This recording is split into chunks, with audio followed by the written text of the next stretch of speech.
avec C'est notre moment. Dites oui aux actualités dans votre journal TV. Tout pour transformer vos projets en réussite. Cette année, donnez vie à vos projets avec nous.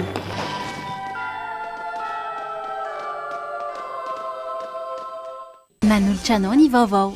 Global Simon no ambadik'ireo nofinofy, ireo rindrina voatsangana ary ireo fotodrafitrasa sy ny lalana rehetra. Global Simon, ho mafiorina no avy.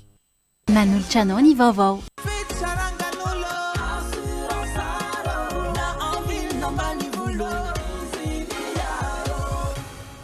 Assurance art, dimampolo taona ny ilanao. Manolotra ny vaovao. Salama tompoko, tonga soe tamin'ny Pegasus e. Zay dia mamokatra kidoro vita avy amin'ny mosy. Tena mateza, voanja fiafy. Manolotra ny vaovao.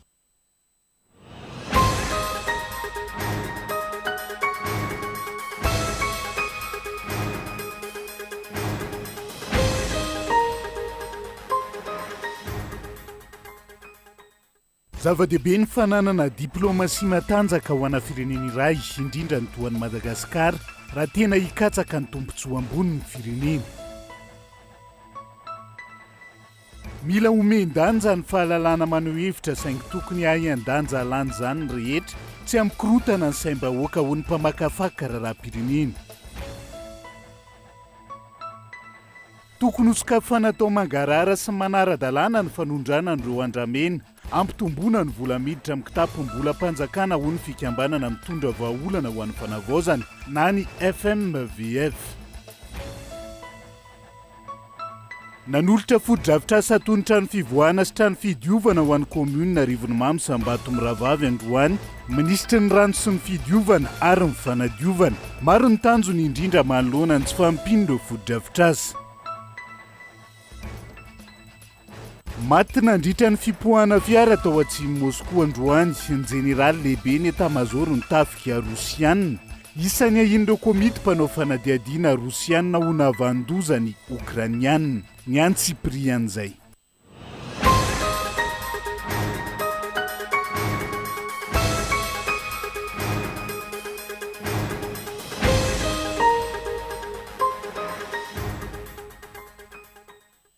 Ngadondrainy amin'ny valoralina fotoana ny fampalalam-baovaontsika eto amin'ny fitalavitra kolo, fa tena ny araba tomy kilasy tongivavy manasa anao ihany koa anaraka ny antsiprian'izay toy ny mahazatra matoa an-datsoratra avy hatrany no hanokafana ny fiarahana. Manana ny lanjany sy ny mazava-dehibe azy ny fananana diplomasia matanjaka ho ana firenena iray, indrindra ny toan'i Madagasikara. Arak'izany, mila manana diplomasia matanjaka isika raha tena hikatsaka ny tombontsoa ambonin'ny firenena. Matoa an-datsoratra. Diplomaty Amerikanina manodidina ny 30 ambasador sy tompon'andraikitra ho anivon'ireo maso ivohany any amin'ny firenena ivelan'ny États-Unis no esoriny ny filoha Amerikanina amin'ny toerany. Ho tapitra ny falan'ny volana janoary ny fotoam-piasana izy ireo, raha ny nambaran'ny tompon'andraikitra eo anivon'ny departementam-panjakana Amerikanina izay tsy nitonona anarana. Isan'ny voakasika izany fanesorana izany ny maso ivohany États-Unis amina firenena afrikanina miisa 30 ahitana ny Burundi, Cameroun, Cap-Vert, Gabon, Côte d'Ivoire, Maurice, Niger, Nigeria, Rwanda, Sénégal, Somalie, Ouganda ary i Madagasikara. Ireo diplomaty ireo izay marina fa voatendry tamin'ny fitondran'ny filoha Amerikanina teo aloha Joe Biden ary mbola voatazona teo amin'ny toerany avy taorian'ny fanesorana ireo tompon'andraiki-panjakana ambony izay voalaza fa notendrena noho ny antony ara-politika fanadiovana natao tamin'ny fiandohan'ity fotoam-piasana faharoa ny Donald Trump ity. Nisy anefa ny fiovan-kevitra tamin'ny alarobia lasa teo ka izao esorina izao indray izy ireo. Maro ny mametra-panontaniana eo anatrehan'izany, indrindra mikasika ny fifandraisana ara-diplomatika eo amin'ny Madagasikara sy États-Unis. Ny diplomasia dia fomba sy paikady ampiasain'ny firenena toa ny Madagasikara amin'ny fifandraisana amin'ny firenena hafa, manamafy ny fiaraha-miasa iraisam-pirenena, manohana ireo diaspora malagasy any ivelany ary miaro ny tombontsoan'ny firenena. Tanjona ao anatin'izany ny fanavaozana, ny fifandraisana mba hisy fiantraikany tsara amin'ny fampandrosoana. Tafiditra anatin'izany ny fanovana na ny fanendrena diplomaty vaovao, anatsarana ny kalitaon'ny solotena any ivelany. Ho an'ny Madagasikara manokana, isan'ny paikady vaovao napetraka ny fanatsarana ny laza sy ny fahitana ny Madagasikara any amin'ny firenen-kafa. Voakasika izany avokoa ny sehatra rehetra toy ny politika, toe-karena, sosialy, fiarovana ny tontolo iainana, ny kolotsaina, ny fitantanana, ny maha-olona sy ny maro hafa. Eo anatrehan'izany, raha tsy matanjaka ara-diplomatika ny firenena iray, dia marefo ny fifandraisana amin'ny firenena hafa, ka misy fiantraikany goavana amin'ny fametrahana ny fampandrosoana zany. Raha hiady sy hitaky ireo nosy malagasy ohatra isika, mila fahaiza-manao sy diplomasia matanjaka zany, fa tsy ho tahaka ny diplomasia sadasada, ka ny firenen-kafa no ibaiko sy andidy. Mila diplomasia matanjaka ny fanatsarana ny fiaraha-miasa amin'ireo firenena vahiny ireo, noho i Madagasikara izay tsy afaka ny olon'olona samy rery amin'izao toerana misy azy ankehitriny izao. Izany hoe ratsorina, mety hisy fiantraikany goavana amin'ny fiainam-pirenena io fanapaha-kevitra no raisy ny filoha Amerikanina io. Tsy hivina fa nandritra ny taona maro, raha tsy endrika teo anatrehan'izao tontolo izao ny firenena malagasy, raha ny diplomasia no resahana. Lasa ambanin'ny zavatra ny diplomasia teto Madagasikara satria tamin'izany fotoana tsy ampy fahavononana, tsy nisy politika mazava nomen'ny mpitondra fanjakana ahafahana manatsara ny fifandraisan'ny Madagasikara amin'ny any ivelany. Nisy fiantraikany ratsy amin'ny fitantanana sy ny fampivoarana ny firenena nefa izany satria tsy nisy zava-baovao eno akory ankoatra ny hoe mangataka, mameno paosy, mamarotra tanindrazana sy ny sisa. Tany am-piandohana nefa raha tsy hivina, nanana diplomasia, nanana ny toerany sy ny manana ny maha-izy azy ny firenena malagasy. Araka izany, ary eo anatrehan'izany, raha hikatsaka ny tena tombontsoa ambonin'ny firenena ny mpitondra fanjakana, dia mila manana diplomasia matanjaka. Izay matoa andatsoratra ny sampana fampalalam-baovao an'ny androany anresana ny mazava-dehibe an'izay fananana diplomasia matanjaka izay. Fa mila omendanja ny fahalalana maneho hevitra saingy tokony hay andanjalanja ny faneho-kevitra sy ny fampitam-baovao ny rehetra ho ny mpamakafaka raharam-pirenena androany. Isan'ny takiana ankilany ametrahany tompony andraiky mpanjakana fipetra entitra ampifandrindrany izay resaka faneho-kevitra sy ny fampitam-baovao izay. Andao rahantsika ny Antsipriana. No sambona teny 67 hektara Omaly Moza Soaly mpaneo hevitra amin'ny tambazotra tserasera mpanohana mafana fony fitondrana Rajoelina. Nentiny mpitandro ny filaminana atao famotorany eny amin'ny sampana miady amin'ny eloka bevava eo anivon'ny polisy pirenena ny tenany. Tsy mbola nahazoana vaovao hatreto ny antony fisamborana sy ny mpitory azy. Teraka ny avo-hevitra ireo mpikirakira Facebook eo anatrehany trangany zavatra takizao any amin'ny hoe faneriterena ny faneho-kevitra ve sahady amin'ny fanelezana vaovao tsy voapirofo sy tsy marina. Tsikaritra ho nalalaka tokoa ny faneho-kevitra tatoato 5,000 lanjalanjaina ny afatra ampitaina tsy hanohitohina ny filaminam-bahoaka hoy ny mpandinika raharam-pirenena. Mizara roa moa zany ny tena fieritreretana ny hoe fahalalana miteny ity. Ny anankiray zany dia hoe mahafaka miteny ianao ao anatin'ny tsy fanelingelenana sy ny miteny ianao ao anatin'ny famoronana. Izay leo anatin'ny famoronana izay kokoa ngamba ny ataontsika hoe tsindrina satria manelingelina sy mety hanimba zavatra izay fivoizana ny hevitra ao anatin'ny famoronana izay satria tsy voamarina izy ireny, tsy voafakafaka ka mety misy fiantraikany ao anatin'ny fisaina fiarahamonina, ao anatin'ny toe-tsaina anankiray na mety fiantraikany manokana amin'ny olona izay voakendry na iantefany ilay teny izay avoaka, indrindra amin'izao toetra raha somary sarosarom-pady zao. Ankilany mila atao mazava ny antony isamboran'olona mba hisorohana ireo faneho-kevitra mihiba rehetra raha ny faneho-kevitra trany indrindra amin'izao fotoana mahabe resaka ny amin'ny hoe valifaty politika izao. Fanjakana ve ny diso isika maneho hevitra eo zany mila maromaritra iraisana fa avadi-badio impito ny lela zay vao miteny satria manahirana zany eo amin'ny lafiny fitondrana anatin'izao marefo be zao tsika zany dia raha hoterena ao anatin'izay dia hitabatabitsika fa nakaiza ihany dia izy tsy hoterenitsika dia lasa baranahany ihany koa nefa ny anjarantsika vahoaka zany sy olombelona no mandray fepetra anatin'izay. Ny tsy mety amin'ny teo aloha zany dia lasa ataontsika zany hoe gagazo iny tanora, ilay gagazo zany satria tsy mifanandrifa ny lala-kevitra na kevy politika izay ananam-pitondra ka nanelingelina azy izy ireo dia tena saziana faratapony tokoa dia anjarantsika zany mandanjalanja sy mijery an'izay any amin'ny ilany miabo indrindra fa ho an'ny mpitondra moa zany fa mahafinaritra rehefa mahatsapa an'izay hoe miabo fa tsy mamelo mafy.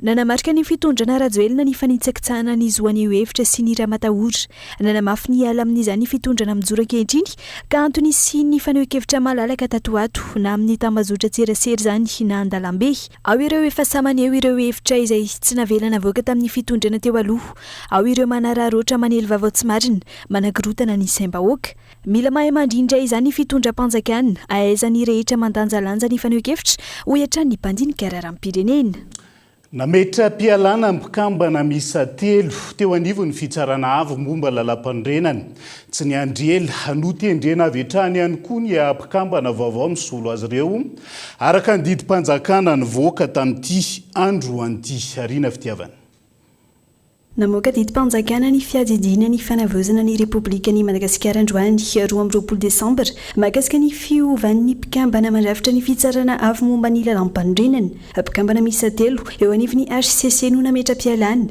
ahitana ny Rakotobe Andria Marjona vololon'ny Irina Kristiana Mbalorany Fidèle Razana Drainy Arson Rael Manantso Rondro Lucette izy ireo izay notendren'ny filoham-pirenena tamin'ny taona 2024 notendren'ny filohan'ny fanavozana ny Repoblika koloniely Mikael Randrenirina avy hatrany ireo mpikambana 3 vaovao misolo toerana azy ireo Tianjana Ary Andria Malaza Rasolonjatovo Norvola Artina Andria Mapandy Aingotina tsy ahivina fa misa 7 no mpikambana eo anivon'ny fitsarana avo momba ny lalam-pandrenana fanolotra lalam-pandrenana na fédéraliste eo anivony antoko PSD na parti social démocrate io lalam-pandrenana io izay mbola tolotra iadikevitra ao anatin'ny fokonan-doha-pirenena raha ny fanazavana voaray Gaëtan Andriatsilavo ho fitsoroana ny fifangongony fahefana aty amin'ny foibe ho fampandrosoana ny faritra tsirairay avy iadina amin'ny kolikoly sy ny maro hafa anolotra lalam-panorenana na fédéraliste eo anivony antoko PSD na ny parti social démocrate io lalam-panorenana io izay atolotry ny antoko amin'ny fikonan-doha-pirenena iadina hevitra sy ho fandraisana anjara amin'ny fanavozana eto Madagasikara. Ny lalam-panorenana zany tsy vitan'ny firipage be da be ny zavatra resana anatin'izany ka ny fanirinay dia efa mazava amin'ny vahoaka malagasy aloha le zavatra tianay atao le zavatra atolotray satria anazy io fa tsy anay tsy hoe mandeha mialoha fa maniry mba hahatratrarany olona rehetrarehetra jusqu'any ambany ravikazo any fa ho atolotra any amin'ny fikonan-doha-pirenena ihany izy ity dia amin'izay mba efa misy avance afaka mampitaha tsara n'izay lalam-panorenana rehetra ho avy eo za kory tsy miteny hoe nenay ny tsaratsara fa maniry fotsiny izay hoe mba ho fantatry ny vahoaka mialoha mila vahaolana mazava ny fitantanana ny are-pirenena ny ady amin'ny kolikoly sy ny tsy maty manota izay nanimba sy namotika ny firenena misy toerana andoavan'ny kolikoly mivarotr'omby mivarotra tany mivarotra fananana satria izay ihany mba source de revenu ny olona ny ambanivohitra dia avy eo miakatra le izy jusqu'à aty amin'ny mpanapa-kevitra aty amin'ny décideur central izay manapa-kevitra hoe ampidirina ihany na dia tsy nanao fanadinana aza mandoza ao million dia tafiditra dia avy eo fen'olona tsy mahininina ny administrationtsika dia gaga amin'izay tsika hoe tsy mety tafita be da be zany le zavatra io zany io kolokolo lalipaka io efa tena mipetraka io ka io tsy possible tsy maintsy ravana io système io zay raha tsy zany io foana no sakafon'ny mialatsiny raha miteny an'izany fa misy olona tohina fa tsy maninona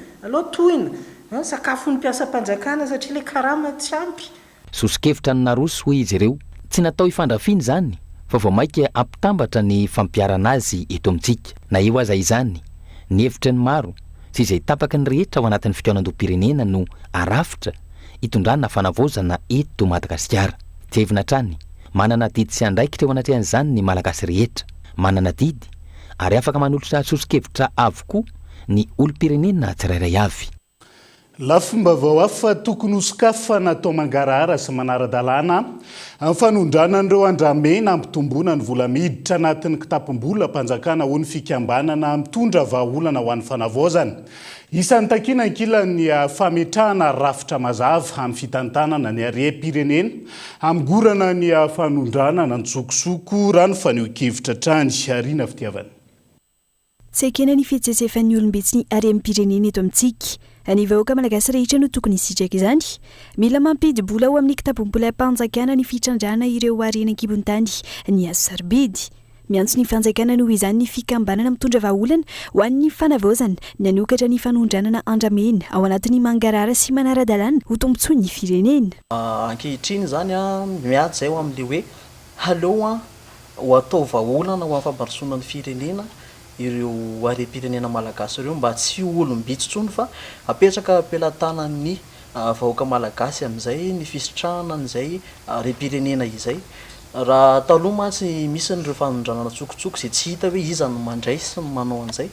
Eo ihany le hoe fanovana rafitra fa le vola hoentina miainga hoe miaina eto ambonin'ny harena nefa mahantra dia io vola hoentina miainga manasoa ny vahoaka io aloha zany tena tronjovana satria io harena io ihany aloha ny hitanay vahaolana hatreto ahafahantsika mampandroso ny firenena malalantsika ity. Angatahana izy ireo ny hanomezana n'ireo mpisehatra fahazon-dalana izay mahafeno fepetra amin'ny fanondranana andramena amongorana ny fivarotana ny tsokosoko. Teny moa zany Andriamatoa Prime Ministre tamin'ny farany hoe mamaika anay aloha zao izy dia ny sécurisena ny reo stock reo mba tsy hisy tsony zany le fanapahana vaovao.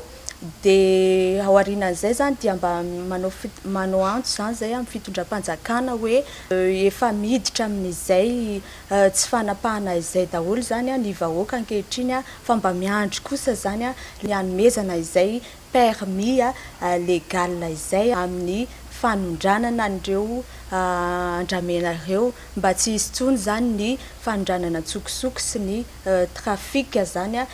Tsy aivina, vola amina miliara maro ihany koa no tsy niditra amin'ny kitapom-bola mpanjakana tamin'ny fanondranana tsokosoko ny andramena nandritry ny taona maro teo aloha raha ny tarehimarika iraisam-pirenena nivoaka. Fotoana izao ametrahana ny fanavaozana eo amin'ny lafin'ny fitantanana ny harena an-kibon-tany sy ny sarobidy ho ny fanazavana. Ity fikambanana mitondra vahaolana ho an'ny fanavaozana na ny FMVF ity izay nijoro tamin'ny fomba ofisialy ny zoma teo antom-pisian'ny hitondra sosokevitra ho an'ny fampandrosoana amin'ny lafin'ny fitrandrana harena voajanahary. Fanaverin'ny ministera ny fanajariana ny tany sy ny raharatany amin'ny vahoaka ny ranomafana ilay tany mitondra ny titra 506 eo izay nisy olana nandritra ny fotoana lava. Eo amin'ny mpitadiavana vahaolana momba ny kianja filalaovam-baolina bodon'olona ho antoerana ihany koa ny ministera amin'izao fotoana izao. Ireo no isany nivoatra nandritra ny feona minisitra tamin'ny tompon'andraikitry ny komuna ranomafana Kabaeloa. Isan'ny toerana manana olana aratany maro ny ao amin'ny distrika ny fanadiana faritra Vatovavy.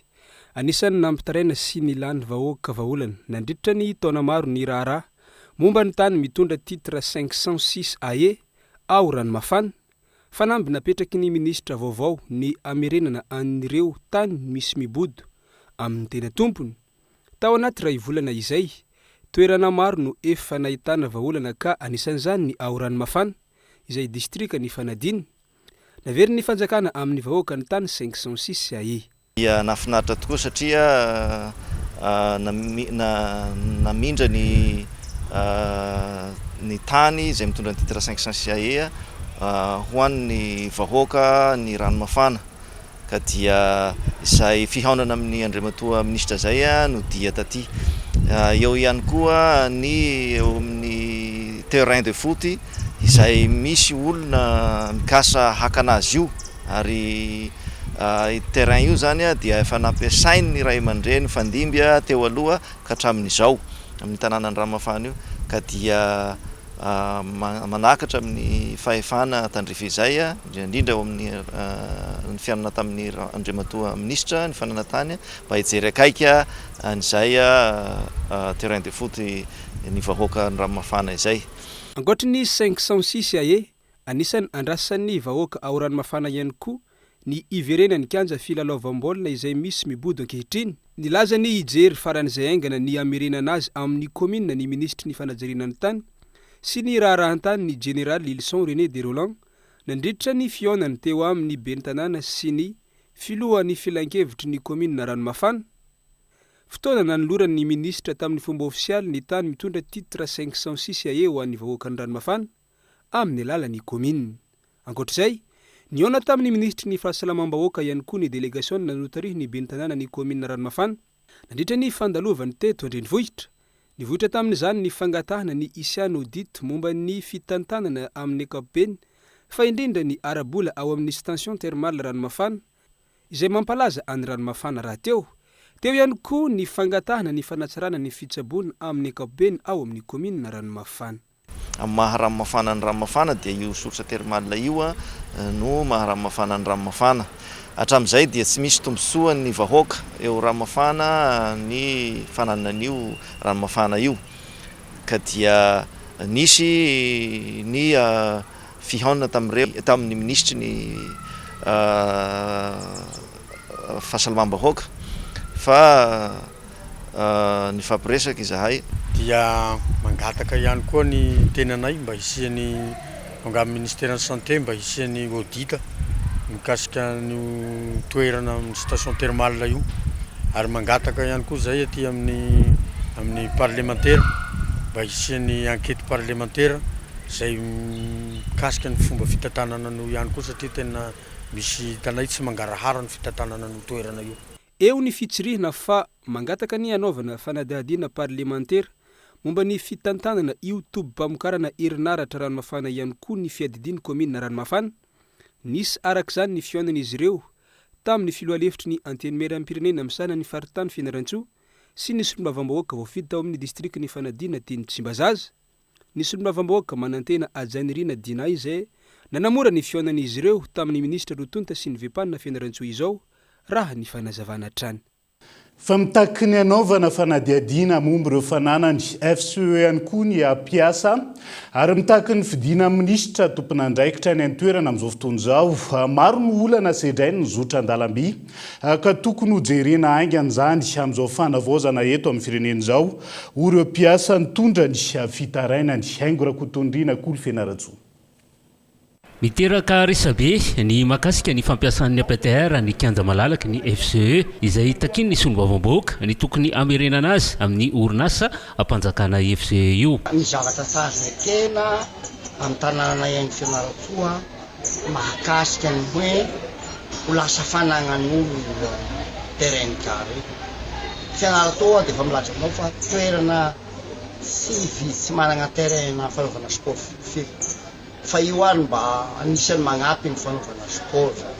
Ankilany anefa dia 10 taona ny fifampirarahana ateo anivon'ny comité de redressement hanofany ny APTR io tany io. Rehefa nipetraka teo zahay nandrotry ny taona maromaro dia niantso anay ny anivon'ny FCE comité de redressement hampanofa ny terrain gara izay ipetrahanay. Eo zahay dia natsona ary eo noho eo tsy nisy akory hoe mafandiniana fa sady nisy menasy ihany tao anatiny hoe rehefa tsy haka nareo iatsonay mpandrara hafa ty fa mila vola ny FCE tsy voalohany karaman'ny mpiasa ka mila vola izahay. Natao ny convention 10 taona natsona tsirairay izahay averiko ihany nasoana ianay fa sy anay nandondom-baravarana any FCE. Ankoatr'izay mitaky ny amerenana ny tany ireo mpiasa sy ny syndikan'ny FCE ary mitaky ny anokafana fanadihadiana momba io tranga io. Any FCE io tany io, any FCE io terrain io, ary ny FCE manana kadasitra momba an'izany fa tsy hoe fananany FCE dia hoentin'olona hatao taovana ary koa hatao hanerenam-bolaka ary koa anaovana tsindrifalavo. Raha mivoaka zao fitakina tany zao dia ny andohany zao dia fitakina karama aloha izay ary heure de salaire 13 mois any mpiasan'ny FCE. Eto an'izay zany angavy fotoanam-panjakana mahefa mahakasika an'io satria fananam-panjakana rary ny kitsiny raha ohatra hiverina amin'ny orinasa FCE ny taniny izay misaoran'ny ministre am'izay izay fanapakevitra izay niraisiny teo tokony hisy enquête parlementaire mahakasika an'ity orinasa FCE ity izay hisaoran'ny solombavambahoaka fa misy solombavambahoaka maromaro ao iandalovanyity zora ty ohatra amin'izany ny solombavambahoaka ny Fianarantsoa F1, solombavambahoaka ny Lalangina, solombavambahoaka ny Tiongo ary ny Manakara izay mbola tsy nahinay isapeo ireo fa ny C3 sy ngamba tokony mangataka ny commission misana zany monive de teny pirenena hanadiady lalan'ity resaka orinasa ty fa tsy ho terrain ihany ny olona fa maro ny olona tokony misy fanadiadiana lalina amin'ny anaraka kona de parlementaire inspecteur de l'état ary ny paky indrindra eto fianaratsoa tokony mijery akaiky ny mahakasika an'io satria anina afantarantsika ny marina angamba raha ohatra ka jerentsika ny fahamarinana mahakasika ny zazavatra zay. Ny magaga dia misy mikasa anao fanorenana izany kanja izany ankehitriny ka mahatonga izao savorovoro izao. Efa nisy moa ny fitakiny ny piasan'ny FCE izay amin'ny fandravana ary tsy handray baky intsony eo anivony comité de rétrécissement io izay nambaran'izy ireo fa io no nitarika izao fanampiteny ny orinasa izao ka dia andrasana ny toyny fa samby efa naneho ny heviny avokoa moa ny rehetra fa ny fanadiadiana no andrasana amoaka ny marina amomba azy io fa hatreto dia eripony ireo mpiasa aloha no mbola mampijoro izany orinasa izany ka izao hitakin'izy ireo ny fidinana ifotony mba mahana izao olana izao. Mianoka ao anatin'ny fankalazana ny fietin'ny krismasy ny etsy amin'ny akordiga andotam-penaka amin'izao fotoana izao. Maro ny hetsika karakarain'izy ireo izay afaka andraisany rehetra anjana. Isan'ny mampiavaka ny hetsika ny fisian'ny lettre au Père Noël izay azona loka goavana maro raha ny fanazavana. Eny Sorasoary Malala. Toy ny rehetra dia efa ao anatin'ny fankalazana ny andron'ny Noely ihany koa ny centre commercial Akordiga andotam-penaka amin'izao fotoana izao. Isy ireo hetsika sy fanintana natao eny an-toerana mandritra ity volana desambra ity, ohatra amin'izany atelier créatif sy ny animation iarahana amin'ny Souk David. Anisan'ny mampiavaka ny hetsika karakaran'izy ireo ny lettre au Père Noël izay azahoana loka goavana raha ny fanazavana. Efa anaty fankalazana ny fetin'ny Christmas koa izay ety amin'ny centre commercial Akordiga amin'izao fotoana izao dia mandritra nyity volana desambra ity dia isy foana ireo fanentanana sy hetsika izay hitantsika ety atoerana ety arak'izany ohatra dia isy ny atelier créatif izay atao manoloana ny air de jeu en Gémeaux azo ilalaovan'ny ankizy eo ihany koa ireo face paintine. Ankoatran'izay dia isy koa ny animation izay rahana amin'ny Souk David ny alarobia 4 desambra ho avy izao manomboka amin'ny 2 ora manoloana ny fody courte. Mandritra n'io dia isy ny fampilalaovana ireo zazakely, isy ihany koa ny fampisehoana kilalao sy animation maro samihafa izay ho ataon'izy ireo. Ankoatran'izay ihany koa dia misy ny lettre au Père Noël izay karakarainay nanomboka ny voalohan'ny volana desambra teo. Misy urne izay hitanareo io azonareo ametrahana ny taratasinareo izy io ny contact ny anahana sy izay amin'ny lettre au Père Noël anazy moa zany dia ny etaetanareo izay tianareo ankizy soratana ho an'ny dadabe Noël. Amin'ny 4 desambra ho avy izao ny tirage au sort no atao ka dia loka marobe no zaraina mandritra ny fotoana eo. Ankoatra ireo tsena maro manana ny anjara manokana ihany koa ny ankizy amin'ny alalan'ireo kilalao maro isan-karazany izay mampiavaka ny Akordiga manokana ka isokatra isan'andro izany hanomezana fahafa-pony ankizy. Ankoatran'izay dia ny volana desambra koa dia lazaintsika hoe azo atao hoe volan'ny ankizy, volan'ny mpianakavy ka isokatra 7 andro amin'ny 7 andro ny parc d'attraction milalao sy ny salle de bowling strike club manomboka ny alatsinainy 2 ny volana desambra ho avy izao. Eo ihany koa moa zany efa mahazatra antsika ho antsika mpianakavy izay tia mivoaka misakafo dia isokatra ny mazotoa fody courte hatramin'ny 1 alina. Tsy voatanisa ireo zavatra miavaka homanin'izy ireo mandritra ity volana desambra ity ka hanintanan'izy ireo ny tsirairay ho tonga maro na ny kely na ny lehibe. Dia izay ihany koa no entsika misendredivety ao anaty doka fohy aza misaraka aminay ary.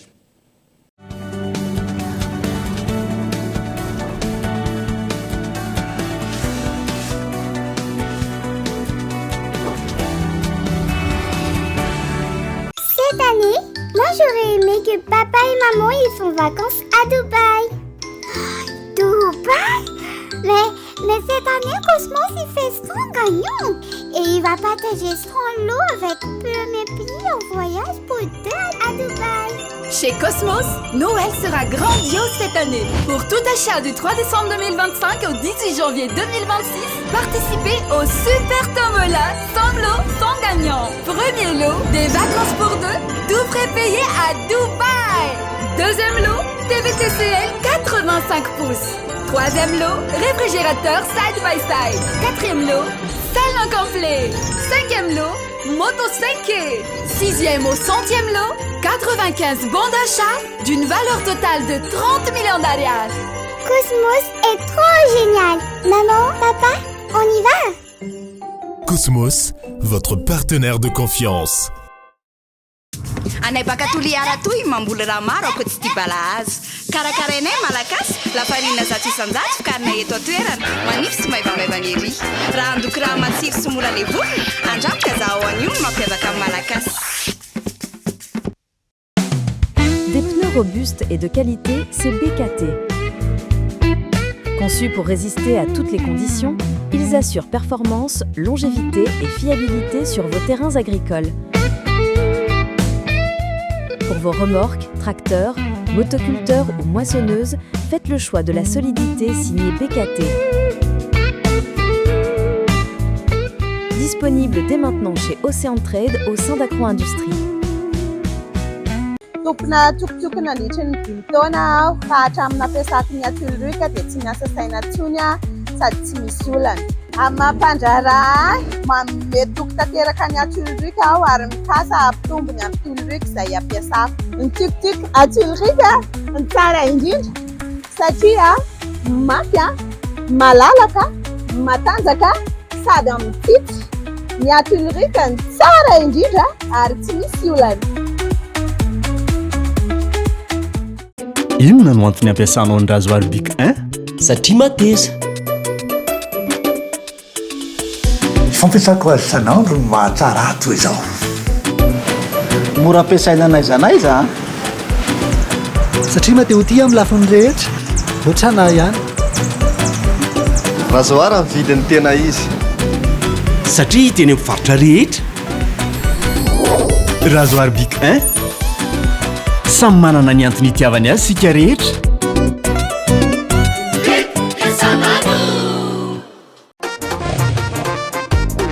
Inona ny moto tena tsara sady matanjaka no maharitra afinaritra mitondra azy cross tsy matetena fa mora ampiasaina feno mazay semicross na mandeha lavitra tsy isatahorany fa tena tsisy no sady mafy mahazo aina mitaingina azy Watster andao madama tsika hividy alefa.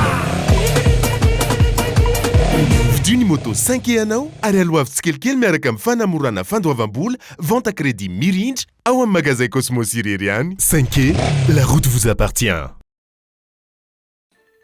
Salama tompoko, tonga soa tamin'ny Pegasus zahay dia mamokatra kidoro vita avy amin'ny mosy tena mateza voenja fiafy manitsy azon-damosina ary manampy amin'ny fitsaboana azy foniny azo safidianana tsy tiany bibikely io tsy mandray lelanafo azo andalorana azo atao coussin anakanapé mety boela gilet de sauvetage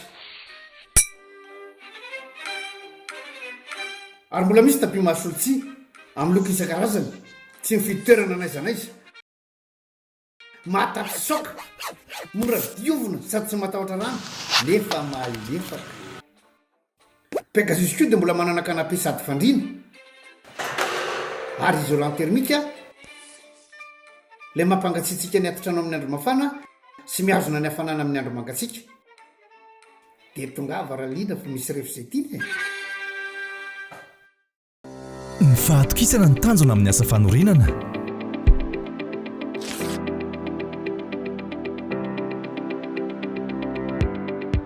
Dimy folo taona izay no nisehatra tamin'ny asa fanorenana. Ny atao hoe kalitao amiko dia izay mafiorina sy maharitra. Hafa mihitsy ny Global Ciment satria mora ampiasaina, angampiasa izy ary mahafapo hatrano ny vokatra azo. Ny fanorenana trano dia tsy vita ny fananganana rindrina fotsiny ihany fa fanatanterahana ireo nofy, fanomanana ny hoavy ary antoka sy lova ho an'ny taranaka. Feno fatokisana miaraka amin'ny Global Ciment, fantatro fa ho mafiorina ny tranonay. Ho an'ny fotodrafitr'asa rehetra ataonay dia Global Ciment ihany no atokisanay. Mety amin'ny asa rehetra, tsy miova ny kalitaony, mahomby hatrany, tena manaraka ny fenitra takiana. Global Ciment no ambadika ireo nofinofy ireo rindrina voatsangana ary ireo fotodrafitrasa sy ny lalana rehetra. Global Ciment, ho mafiorina no avy.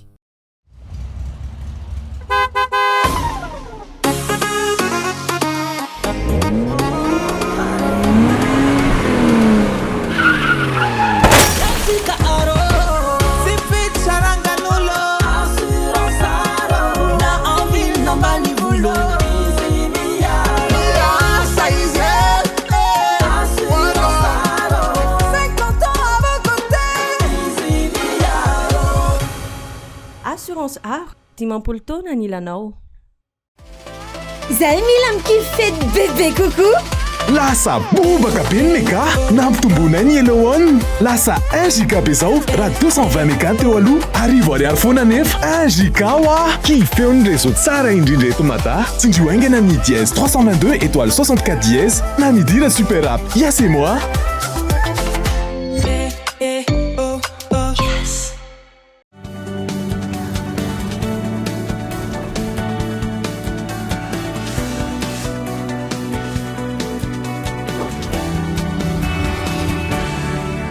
Anoizatsika ny tapany faharoa amin'ny fampalalam-bavao amin'ity alay ity.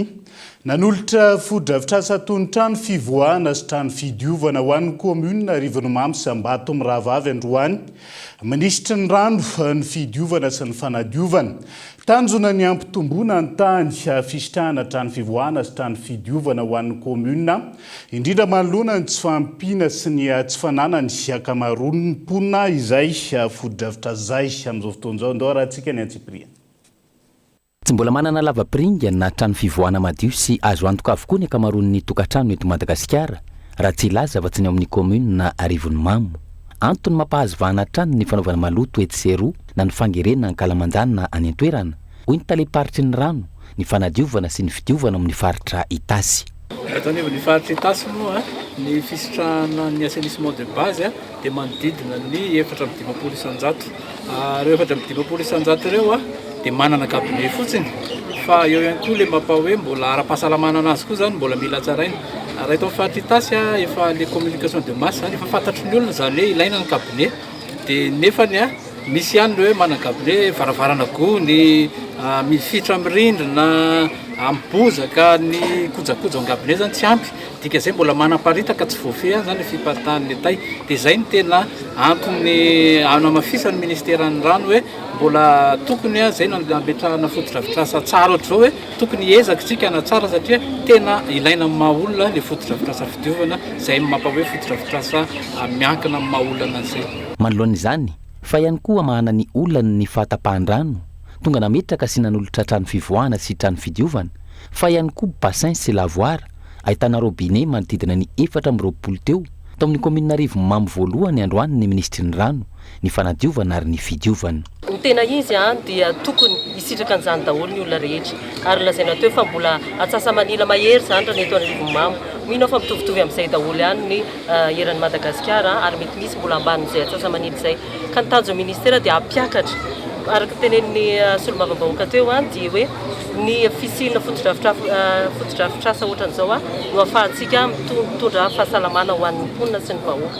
Raha tsy misy ny fotodrafitrasa dia maloto isika ary eto ihany koa dia manentana ary manentana foana izay ao ministera ny resaka fahadiovana anatin'ny fotoana ny fahavaratra anatin'ny fotoana fiakaran'ny vokatra isika ny voankazo isan-karazany entanina ny vahoaka entanina isika rehetra tsy hanarinary fako oka izay ny fanariana fako eny rehetrarehetra eny oka izay ny fanariana fako eny amin'ny tatatra satria raha manary fako eny amin'ny tatatra isika dia mandrora mitsilany any tsy hentsina ny tatatra dia lasa miangona rano maloto dia miteraka tsy fahasalamana ho an'ny ankizy sy ho an'ny tsika rehetra zany. Ankoatra ny tao Rivonomamy nisy ihany koa androany ny fanolorana trano fidiovana sy trano fivoahana tao amin'ny commune Ambato amin'ny Rahavavy.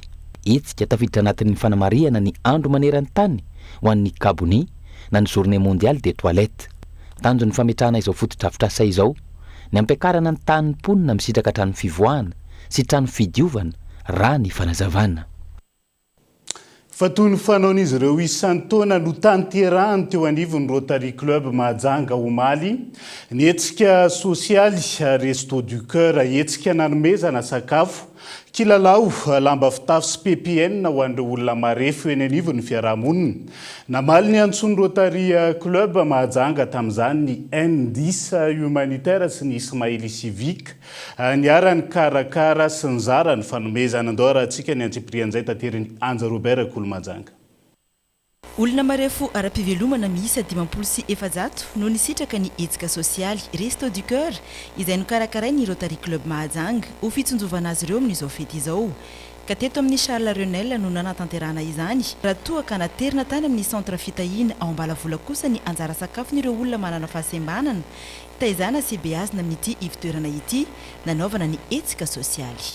Amin'ity taona ity uni pour faire le bien izay ny teny filamatra ny Rotary International dia faly izay Rotary Mahajanga miaraka amin'reto mpiara-miombonatoka mizara afaliana amin'izao andro ny asaramanitra izao. Nizara sakafo izahay miaraka amin'ny olona eo amin'ny 500 eo no eo mety mihoatra an'izay arany. Fa nizara niara nilalao niaranandia dia nizara sakafo niaraka tamin'izareo. Ny Ismaili civique sy ny N10 humanitaire no niara nisalata amin'ny Rotary Club Mahajanga tamin'ny fanatotosana ny hetsika sosialy Resto du Cœur ity. Izy ireo izay isan'ny fikambanana mitsinjo ny mpiarabelona ihany koa. Nous sommes très fiers, heureux et très honorés d'avoir été invités par le Rotary Club pour venir distribuer un peu de joie, un peu de bonheur en ces temps de fête auprès des populations qui en ont le plus besoin ici à Majinga. Et nous réitérons encore nos chaleureux remerciements au Rotary Club pour leur invitation et de nous avoir laissé participer à cette action cette année avec eux. Raha ny hetsika nataonay androany zany dia manamafy izay hetsika izay efa nataonay tamin'ny teo aloha zany hoe fifanampiana mpiarabelona sy amin'ny resaka activité humanitaire zany hoe fanasoavana fiarahamonina sy fifanampiana ary fanomezana an'ireo izay olona marefo eny amin'ny fiarahamonina. Hita soritra tamin'ireto olona nisitraka ity hetsika Resto du Cœur ity ny afaliany ka velom-pisaorana tanteraka izy ireo. Izandroany dia tena sara misy zanako e mahafinaritra dia misaotra anareo tompoko mba hisongotra galonareo amin'ny asanareo hangasaseka anaranara zanako anareo ampitezanay da esoragna Zagnahary magnomenay anareo Andriamanitra anareo enomenay anoanay finaritra hay zanako finaritra nohany vary nohany kosoma le manady da izay gnanomezanay firanareo fa mboka ekibonay engany anareo mba ho hisongotra galonareo hotopoina zany anareo koa anareo koa iaira aman-drenonareo da raha aman-drenonay koa anareo fa nagnome hany anay misaotra anareo tompoko fiadananao anareo andro raha tsara be si soma lamba vary aorta. Amin'ny malanonana azy dia nisy tety ny lalao nampanaovana ireto ankizy izay natao tao anatin'ny disy mozika nomena mari-pahatsiarovana ihany koa moa izy ireo. Taorian'izay dia nisy ny fiarahana naka sary tamin'ny dadabe Noely ka nomena azy ireo teto ihany koa ny sariny. Nofaranana tamin'ny fizarana PPN ho an'olon-dehibe, vatomamy ho an'ny ankizy ary lamba fitafy ho an'ny rehetra ity Resto du Cœur 2024 no karakarain'ny Rotary Club ny Mahajanga ity. Any Mahajanga izay hatrany namoaka ny andiany fa 7 misalotra ny anarana mahefa ihany koa ny teo anivy ny SFTM ao Mahajanga ny sabotsy lasa teo ny fampitanana fampianarana ho an'ireo mpianatra paramedy eo anivon'ity sekoly ambony ao Mahajanga ity izay mifototra amin'ny fanajana ny asy ny aina raha ny faneho-kevitra netiny ireo mpitantana doarantsika ny antsiprian'izay. Telo amin'ny fitopolo mianadahy ireto andiany fahasivy notoloran'ny FSTM na ny Institut de formation en santé et technologie médicale diplôme noho ny fahavitan'izy ireo ny fianarany nandritra ny 3 taona tao amin'ny sekoly ka ny 12 mianadahy infirmier ireto manao fanamiana mangamanga ireto raha 50 mirahavavy kosa ny papivelo na ny sage-femme miakanjo rose ary 12 mianadahy ny technicien de laboratoire miakanjo maitso. Ampitraikefa sy manana fahaiza manao mahomby amin'ny fampitana fahalalana ireo mpampianatra ao amin'ny sekoly raha ny nambaran'ireto mpianatra ireto ary miavaka ny sekoly ho izy ireo ary ahitana ireo mpianatra avy any amin'ny lafy valon'nosy eny hatrany ivelany mandrando fianarana ato avokoa.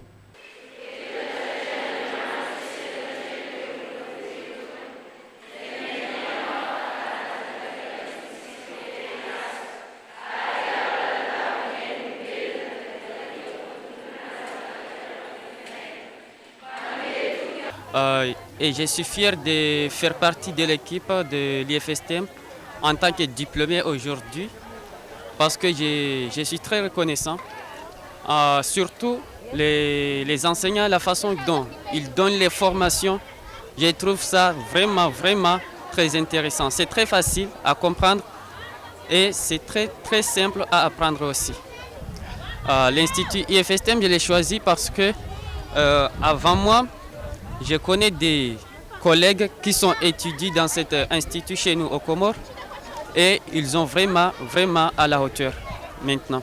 Moi, je suis diplômé aujourd'hui, mais je ne pense pas directement à travailler. Mes pensées aujourd'hui, je pense vraiment à continuer à aller encore en avant pour mes connaissances.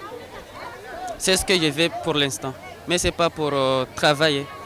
La tonga le fazonga marbonatra am'izay ilay hoe major dia hoe mianatra mafy dia tsy mila mialangalana amin'ny zay jiaby misy amin'ny école magnara-dalàgna zegny dia magnaraka toromarika rehetra izay ataon'ny mpampianatra sy re amin'ny administration.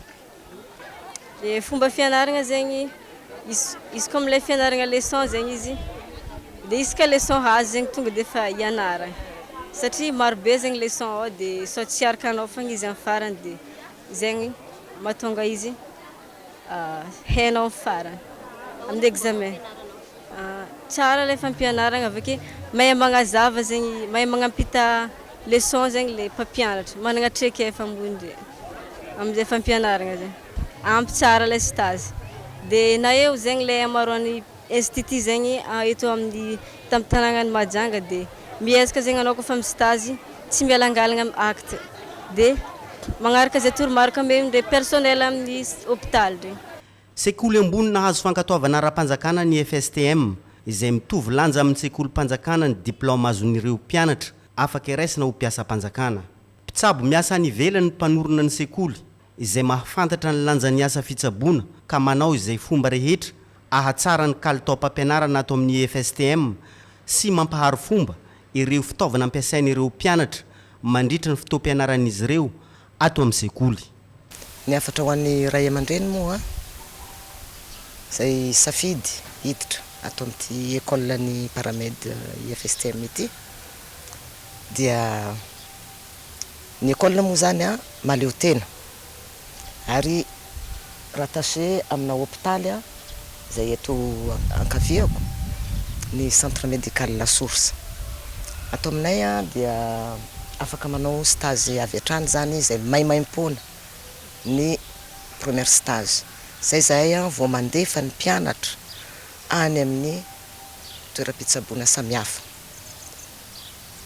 Inona moa ny anton'izay pour éviter na zany zahay tena mampianatra an'izany hoe le manao erreur médicale satria ain'olo tsy somaina le izy zany fa mpamerona zahay fa tsy mpamono ka sarotiny dia sarotiny atopoko amin'ny resaka fampianarana amin'io fahasalamana io ka tongava maro zay afaka baka ary betsaka ihany koa ny mpianatra zay efa lasa ny ivelany indrindrandrindra ny technicien de labo eo amin'ny 80% dia efa any ivelany avokoa miasa. Mitsinjo ny fahasahiranany ray aman-dreny ny sekoly antony tsy nampiakaran'izy ireo ny saram-pianarana ho an'ireo mpianatra. Izany hoe hatrany amin'ny taona 2024 ny sokafan'ny FSTM mbola tsy ary niakatra ny saram-pianarana fa nijanona tamin'ny saram-pianarana tany am-piandohana trany. Anisan'ny tonga nanome voninahitra niatrika ny famoahana ireto mpianatra ireto ny filoha nasionaly ny olavitry ny Papivelona sy ny solotena ny filoha nasionaly ny olavitry ny infirmier ankoatra ireo mitondra olavitra eto an-tampon-tanànan'ny Mahajanga. Ny asabotsy 20 ny volana Desambra teo no namoahana ireto andian'ny mitondra anarana mahefa ireto tato amin'ny fiangonana Omega Fitiavana an-tany Malandy izay manambara fa voataiza ara-pinoana ireto mpianatra no volavolain'ny sekoly FSTM ireto.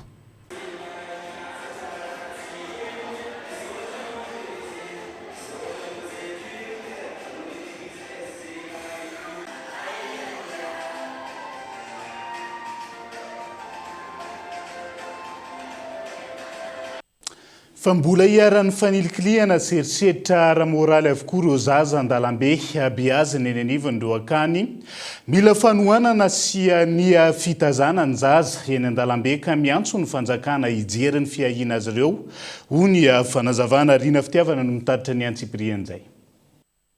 Raha toa ka manodidina ny 2 sy 1 alina eo nisan'ny ankizy mirendreny an-dalambe eto Antananarivo sy ny manodidina ho an'ny taona 2022 efa mihoatra lavitra ny antotanisa io nisan'izy ireo ankehitriny.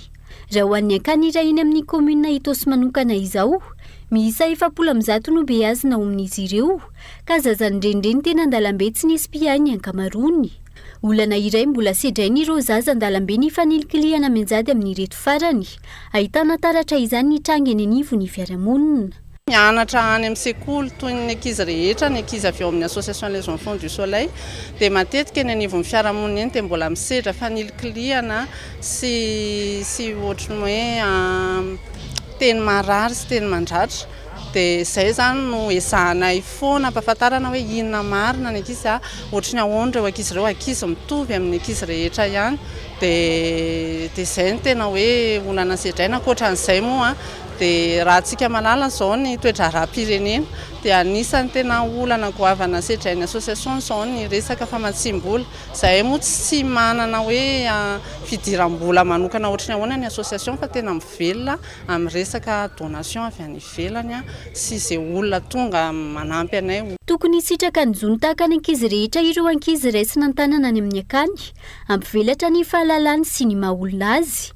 Amin'izao ankatoko ny fetin'ny krismasy izao indrindra, nomena sehatra manokana ampiseho ny talentan'ireo ankizy beazina atao amin'ny ankany Les Enfants du Soleil teny amin'ny komuna Itosy. Matetika reny ankizy eny an-dalambe reny dia sokajian'ny olona hoe zaza maditra, zaza tsy ratsy taiza sy ny sisa dia izay zany no mbola ezahana esorina ao anatin'ny toe-tsain'ny olona ao anatin'ny fankalazana Noely satria efa fotoana vitsy moa dia ho tonga izay fotoana izay satria isa-taona dia mankalaza Noely ohatr'izao foana izahay fa tamin'ity taona ity zany dia sambany izy no nivoaka tao amin'ny akany misy anay. Dia tamin'ity izy navoaka mihitsy satria izay ilay teneniko tery am-piandohany izay hoe tafiditra manokana ao anatin'ny fampahafantarana misimisy kokoa an'izany Enfants du Soleil izany. Tsy mbola masana ny fitombon'ireo zaza mirendreny eny an-dalambe ny akany fitezana eto amintsika. Mananosarotra ihany koa ny fanabeazana manoloana ny toe-javatra nolalovan'ireo ankizy teny an-dalambe, ka tokony hojereny fanjakana akaiky ny fametrahana drafitra ara-tsosialy hanampiana azy ireo na amin'ny fampianarana izany na fanohanana ara-bola ho ny antso ny tompony andraikitry ny akany. Tsara ny vokatra ho an'i Madagasikara teo amin'ny lafiny ara-barotra atao Kanada ho an'ny sihatry ny agri-business ny asa tanana ary ny digital. Raha nitatitra mission économique et commerciale au Canada ny tanterahany teo anivon'ny Chambre de commerce et de coopération Canada Madagasikara. Na izany aza mbola mila ezaka amin'ny mpandraraha malagasy raha nitatitra trany. Andao arahantsika ny fanampanazavana. 3 millions de dollars canadiens ont mis en cours de finalisation contre Amazon. On a intention d'achat là, plus de 7 millions de dollars canadiens. Ny zavatra tena hita sy sapatanana dia ny elanelana be eo momba ny compétence iny zavatra tena tsapa sy hita nandritran'ny émission dia izay zao tena imasoanay izay nampatonga anay nanisy koa ny sehatra éducation tao anatin'ny délégation naziany hoentana mba surtout hanamafy koa an'izay compétence antsika eto Madagasikara fa hanamiatrika ny sehatra iraisam-pirenena.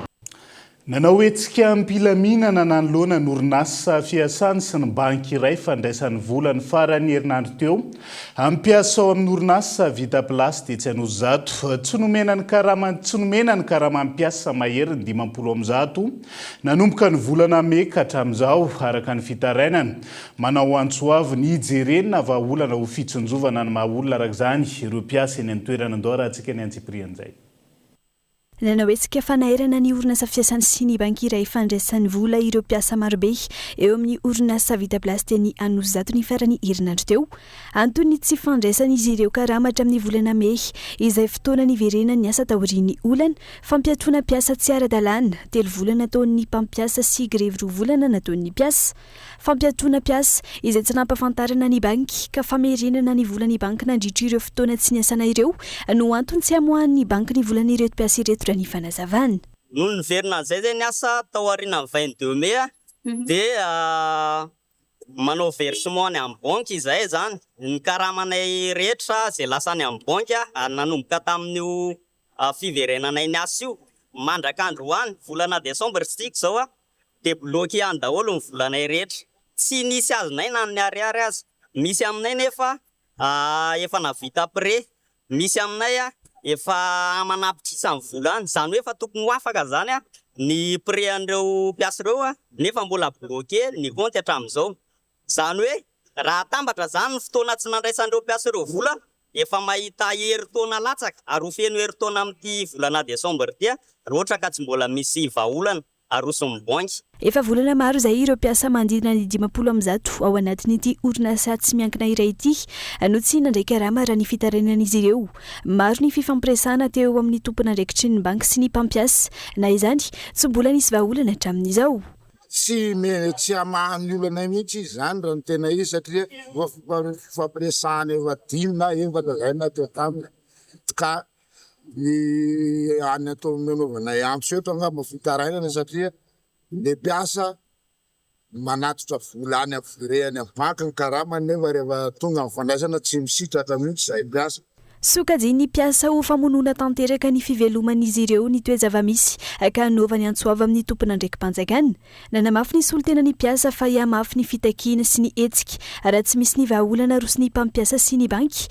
Andrasana araka izany ny fivoaran'ny raharaha. Ny santionan'ireo vaovao nisongadina natao amin'ny page Facebook ny vaovaon'ny Kolo TV tamin'ity androany ity indray no andao arahantsika vetivety. Ireto indray ireo vaovao nisongadina teo amin'ny page ny vaovaon'ny Kolo TV androany. Nitondra fanazavana momba ny fisian'ny fiaramanidina tazan'ny vato ny filohan'ny anteny miram-pirenena sy teny Randrena Soloniaiko.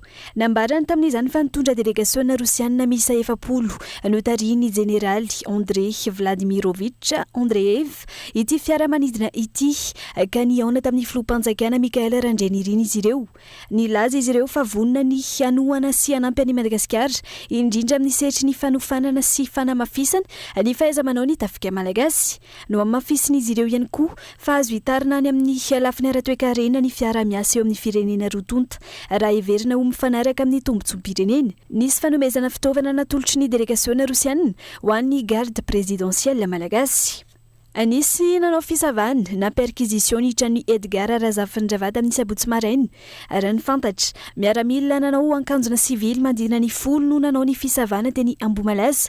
Ity sekretera jeneraly ny vaomierany ranomasimbe indiana na ny commission de l'océan Indien ity izay misahana io andraikitra io any Maurice nanomboka tamin'ny volana Aogositra 2024 ka voalaza fa tsy tany antoerana nandritry ny fisavana araka izany ny tenany. Navoaka ny pejy ny vaovao ny Kolo TV hatrany lasa ny Yves Cédric Karakotoarsoa ny boule d'or 524 rehefa nahazo isa 476 tamin'ny isa 156 taorian'ny fividianana azy.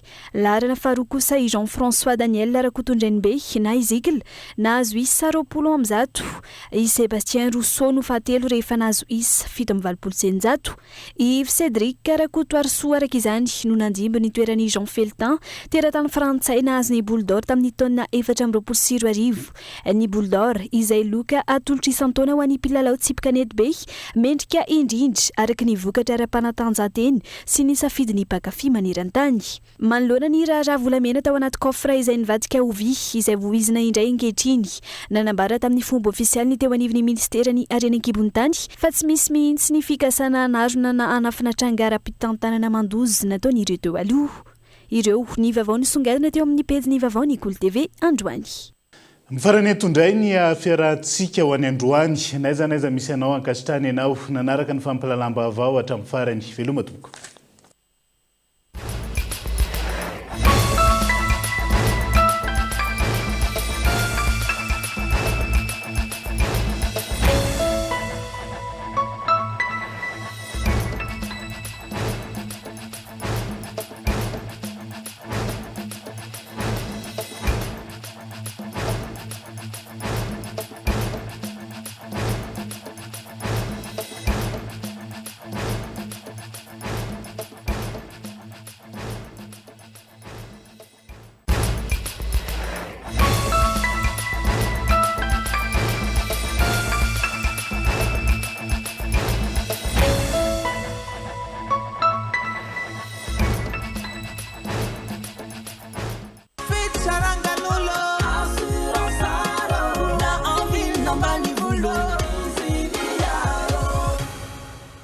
Assurance Art, dimampolo taona ny ilanao. Ça a présenté Ny Vava.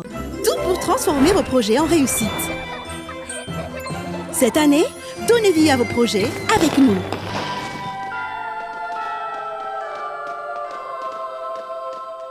Global Ciment no ambadika ireo nofinofy, ireo rindrina voatsangana ary ireo fotodrafitrasa sy ny lalana rehetra. Global Ciment, ho mafiorina no avy. Salama tompoko, tonga soa tamin'ny Pegasus e. Zahay dia mamokatra kidoro vita avy amin'ny mosy.